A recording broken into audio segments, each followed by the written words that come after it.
ಬೆಂಗಳೂರಿಗೆ ಕರಾಳ ದಿನವಾದ ಆರ್ಸಿಬಿ ಸೆಲೆಬ್ರೇಷನ್ ಸೂಕ್ತ ವ್ಯವಸ್ಥೆಗೂ ಮುನ್ನವೇ ನಿರ್ಧಾರದಿಂದಾಗಿ ಇಂಥ ಅನಾಹುತ ಆಯಿತು. ಸರ್ಕಾರ ಪೊಲೀಸರ ಅನುಮತಿಗೂ ಮುನ್ನವೇ ಸೆಲೆಬ್ರೇಷನ್ ಫಿಕ್ಸ್ ಆಗಿತ್ತು. ಆರ್ಸಿಬಿ ಫ್ರಾಂಚೈಸಿ ಕೆಎಸ್ಸಿಎ ಇಂದ ಸೆಲೆಬ್ರೇಷನ್ ಫಿಕ್ಸ್ ಆಗಿತ್ತು. ಒಂದು ಪೋಸ್ಟ್ ಕೂಡ ಹಾಕಲಾಗಿತ್ತು. ಕೂಸು ಹುಟ್ಟೋಕ್ಕೂ ಮುಂಚೆ ಕುಲಾವಿ ಹೊಲಿಸಿದ್ದಂತ ಕೆಎಸ್ಸಿಎ ಮಾಡಿಕೊಂಡಂತ ಎಡವಟ್ಟಿಗೆ 11 ಮಂದಿ ಬಲಿಯಾದ್ರು ಅಂತ. ಆರ್ಸಿಬಿ ಗೆಲ್ಲೋದಕ್ಕೂ ಮುನ್ನವೇ ಸೆಲೆಬ್ರೇಷನ್ಗೆ ಸರ್ಕಾರಕ್ಕೆ ಪತ್ರ ಬರೆದಿತ್ತು ಕೆಎಸ್ಸಿಎ. ಕೂಸುಟ್ಟೋಕ್ಕೂ ಮುಂಚೆ ಕುಲಾವಿ ಹೊಲಿಸಿದ್ರು ಅಂತಾರಲ್ಲ, ಹಂಗಾಯ್ತು ಕೆಎಸ್ಸಿಎ ತೆಗೆದುಕೊಂಡಂತ ನಿರ್ಧಾರ. ಇತ್ತ ಪೊಲೀಸರ ಅನುಮತಿಗೂ ಮುನ್ನವೇ ಆರ್ಸಿಬಿ ಫ್ರಾಂಚೈಸಿ ಪೋಸ್ಟ್ ಅನ್ನ ಹಾಕಿತ್ತು. ವಿಕ್ಟರಿ ಪರೇಡ್ ಪೋಸ್ಟ್ ಅನ್ನ ಮಾಡಿತ್ತು ಆರ್ಸಿಬಿ ಫ್ರಾಂಚೈಸಿ. ಇದೆಲ್ಲವೂ ಕೂಡ ಸರ್ಕಾರದ ಮೇಲಿನ ಒತ್ತಡಕ್ಕೆ ಕಾರಣ ಆಯಿತು ಅಂತೇಳಿ ಈಗ ಒಂದಷ್ಟು ಚರ್ಚೆಗಳು ಶುರುವಾಗಿವೆ. ಈಗಾಗಲೇ ಯತೀಂದ್ರ ಅವರು ಕೂಡ ಅದನ್ನೇ ಹೇಳ್ತಾ ಇದ್ರು, ಸರ್ಕಾರದ ಮೇಲೆ ಒತ್ತಡ ಇತ್ತು, ವಿಕ್ಟರಿ ಪರೇಡ್ ಮಾಡಬೇಕು ಅಂತ ಒತ್ತಡ ಇತ್ತು ಅಂತ.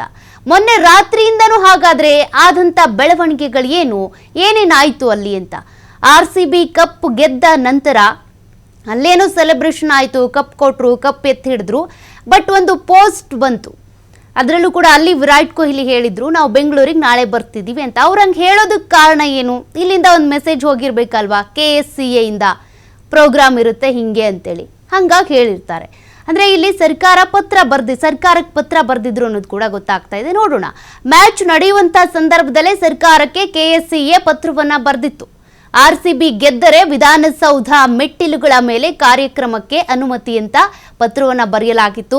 ಅನುಮತಿಯ ಬಗ್ಗೆ ವಿಧಾನಸೌಧ ಡಿಸಿಪಿಗೆ ಅಭಿಪ್ರಾಯ ತಿಳಿಸಿ ಅಂತೇಳಿ ಹೇಳಿದ್ರು.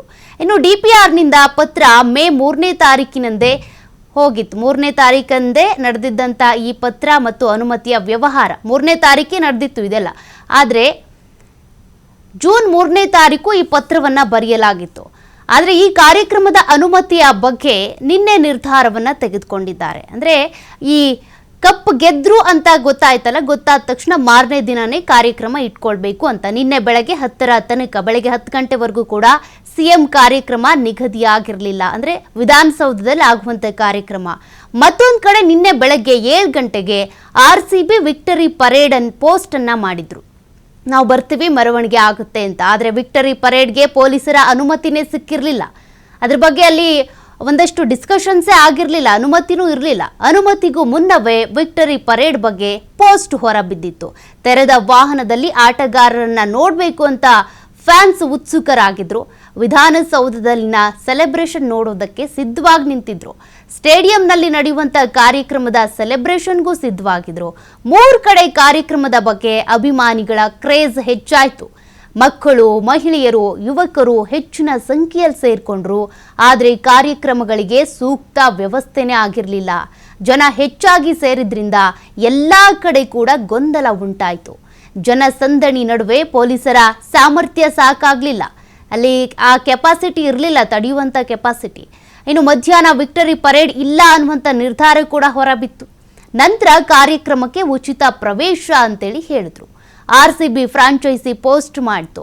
ಮಧ್ಯಾಹ್ನ 3 ಗಂಟೆ 14 ನಿಮಿಷಕ್ಕೆ ಉಚಿತ ಪ್ರವೇಶ ಪಾಸ್ ಬಗ್ಗೆ ಪೋಸ್ಟ್ ಮಾಡಿತ್ತು ಆರ್ಸಿಬಿ ಫ್ರಾಂಚೈಸಿ. ಬಹುತೇಕ ಜನರಿಗೆ ಪಾಸ್ ಪಡೆಯೋ ಬಗ್ಗೆನೇ ಗೊತ್ತಿರಲಿಲ್ಲ. ಹೀಗಾಗಿ ಎಲ್ಲರೂ ಕೂಡ ಸ್ಟೇಡಿಯಂ ಒಳಗೆ ನುಗ್ಗೋದಕ್ಕೆ ಟ್ರೈ ಮಾಡಿದ್ರು, ಕಾಂಪೌಂಡ್ ಮೇಲೆ ಹತ್ತೋದಕ್ಕೆ ಟ್ರೈ ಮಾಡಿದ್ರು, ಗೇಟ್ ತಳ್ತಾ ಇದ್ರು, ಗೇಟ್ ಮುರಿದು ಕಾಂಪೌಂಡ್ ಹಾರ್ ಸ್ಟೇಡಿಯಂಗೆ ನುಗ್ಗಿದ್ರು. ಇದೇ ವೇಳೆ ಒಬ್ಬರ ಮೇಲೆ ಒಬ್ರು ಬಿದ್ದು ಕಾಲ್ ತುಳಿತ ಶುರುವಾಯಿತು. ಕಂಟ್ರೋಲ್ ಮಾಡಬಹುದು ಅನ್ಕೊಳ್ತಾ ಇದ್ರು, ಒಬ್ಬರೋ ಇಬ್ಬರಿಗೆ ಗಾಯಗಳಾಗಬಹುದು ಅನ್ಕೊಳ್ತಾ ಇದ್ರು.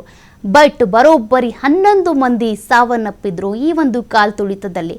ಇಷ್ಟೆಲ್ಲ ಆಗೋದಕ್ಕೆ ಆತುರದ ನಿರ್ಧಾರ ಕಾರಣ.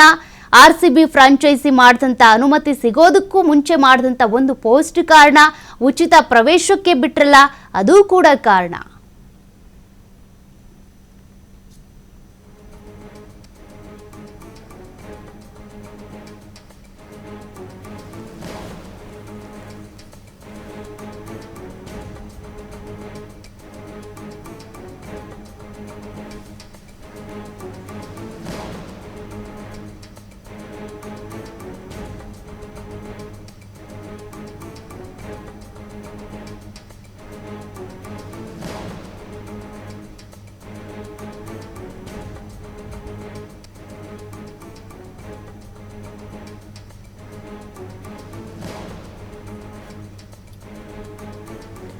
ನೋಡಿ, ಬೆಂಗಳೂರಿನಲ್ಲಿ ಸಂಭ್ರಮದ ದಿನ ಆಗಬೇಕಾದಂಥ ನಿನ್ನೆ ಕರಾಳ ದಿನ ಆಯಿತು. ಇದಕ್ಕೆ ಒಂದಷ್ಟು ಅಚಾತುರ್ಯಗಳೇ ಕಾರಣ ಎನ್ನಲಾಗ್ತಾ ಇದೆ. ಯಾಕೆಂದರೆ ಪೊಲೀಸ್ ಇಲಾಖೆಯಿಂದ ಒಂದು ಅನುಮತಿ ಸಿಕ್ಕಿರಲಿಲ್ಲ. KSCA ಎಡವಟ್ಟು ಮಾಡಿಕೊಳ್ತು ಅಂತ ಹೇಳಲಾಗ್ತಾ ಇದೆ. ಅಂದರೆ ಎಲ್ಲೆಲ್ಲಿ ಯಾವ್ಯಾವ ಗೇಟಲ್ಲಿ ಅನಾಹುತ ಆಯಿತು ಅನ್ನೋದ್ರ ಬಗ್ಗೆ ಕೂಡ ಈಗಾಗಲೇ ಗೃಹ ಸಚಿವರು ಹೇಳ್ತಾ ಇದ್ರು.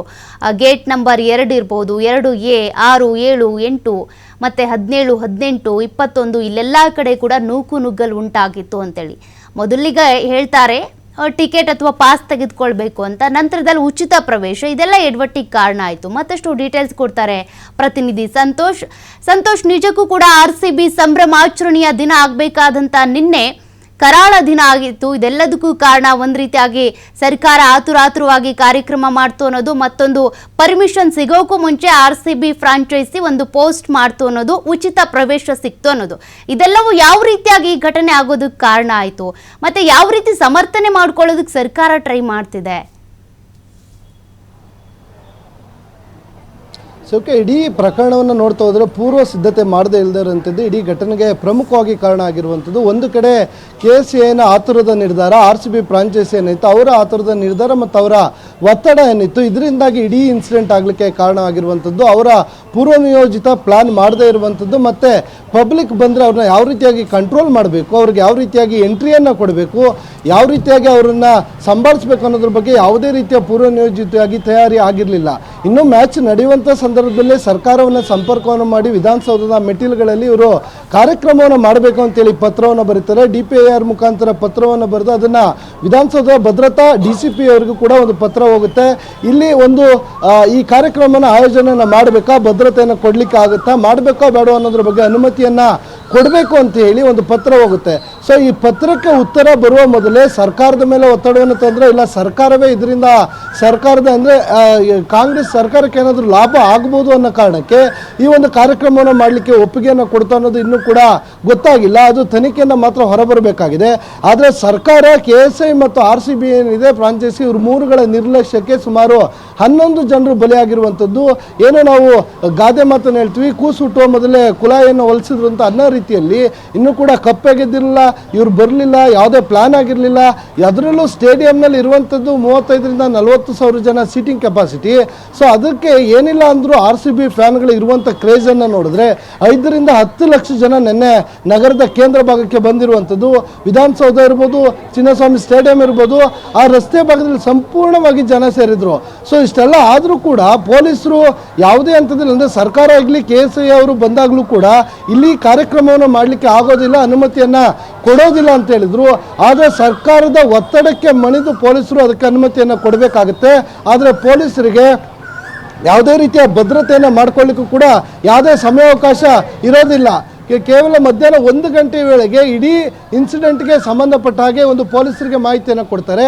ಆದರೆ ಅದರ ಹಿಂದಿನ ರಾತ್ರಿ ಬೆಳಗಿನ ಜಾವದಲ್ಲೂ ಕೂಡ ಬೆಂಗಳೂರಿನ ಬಹುತೇಕ ಅರ್ಧದಷ್ಟು ಪೊಲೀಸ್ ಸಿಬ್ಬಂದಿಗಳು ಕರ್ತವ್ಯದಲ್ಲಿ ನಿಯೋಜನೆಗೊಂಡಿರ್ತಾರೆ. ಯಾಕಂತ ಹೇಳಿದ್ರೆ RCB ಗೆಲುವಿನ ಒಂದು ಸೆಲೆಬ್ರೇಷನ್ ನಡೀತಾ ಇತ್ತು. ಸೊ ಹೀಗಾಗಿ ಅದರ ಮರುದಿನಕ್ಕೂ ಕೂಡ ಯಾವುದೇ ರೀತಿಯ ಸಿಬ್ಬಂದಿಗಳ ಡೆಪ್ಲಾಯ್ ಮಾಡಲಿಕ್ಕಾಗಿರಲಿಲ್ಲ, ಅಲ್ಲಿ ಸಿದ್ಧತೆಗಳಾಗಿರಲಿಲ್ಲ. ಇದೇ ಕಾರಣದಿಂದ ಕಾಲು ತುಳಿತ ಆಗಲಿಕ್ಕೆ ಕಾರಣವಾಗಿರುವಂಥದ್ದು. ಇದಕ್ಕೆ ನೇರ ಹೊಣೆ KSCA, ಅದರ ಜೊತೆಗೆ RCB ಫ್ರಾಂಚೈಸಿ ಮತ್ತು ಸರ್ಕಾರ ಅಂತೇಳಿ ಎಲ್ಲರೂ ಕೂಡ ಆರೋಪವನ್ನು ಮಾಡ್ತಾ ಇರುವಂಥದ್ದು. ಇದರ ಬೆನ್ನಲ್ಲೇ ಈಗ ಹೈಕೋರ್ಟ್ ಕೂಡ ಒಂದು ಸುಮೋಟೋ ಪ್ರಕರಣವನ್ನು ದಾಖಲು ಮಾಡಿಕೊಂಡು ಮಧ್ಯಾಹ್ನ 3 ಗಂಟೆಯ ವೇಳೆಗೆ ಇದು ಏನೋ ವಿಚಾರಣೆಗೆ ಬರುವಂಥದ್ದು. ಅದರ ಒಳಗಾಗಿ ರಾಜ್ಯ ಸರ್ಕಾರಗಳು ಈಗಾಗಲೇ ಸೂಚನೆಯನ್ನು ಕೊಟ್ಟಿರುವಂಥದ್ದು. ಇಡೀ ಘಟನೆಗೆ ಸಂಬಂಧಪಟ್ಟ ಹಾಗೆ ಇನ್ಸಿಡೆಂಟ್ ಏನಾಗಿದೆ, ಈ ಇನ್ಸಿಡೆಂಟ್ಗೆ ಸಂಬಂಧಪಟ್ಟ ಹಾಗೆ ಕೋರ್ಟ್ಗೆ ಮಾಹಿತಿಯನ್ನು ಕೊಡಬೇಕು ಅಂತೇಳಿ ಈಗಾಗಲೇ ಸೂಚನೆಯನ್ನು ಕೊಟ್ಟಿದೆ. ಒಟ್ಟಾರೆಯಾಗಿ ಇಡೀ ಘಟನೆಯನ್ನು ನೋಡ್ತಾ ಹೋದರೆ CM, DCM ಹಾಗೂ KSCA ಅದರ ಜೊತೆಗೆ RCB ಫ್ರಾಂಚೈಸಿ ಏನಿದೆ ಅವರೇ ನೇರವಾಗಿ ಇದೆಲ್ಲದಕ್ಕೂ ಕೂಡ ಕಾರಣಕರ್ತರಾಗ್ತಾರೆ ಅಂತ ಹೇಳಿದ್ರೆ ತಪ್ಪಾಗ್ಲಿಕ್ಕಿಲ್ಲ. ಸೌಖ್ಯ.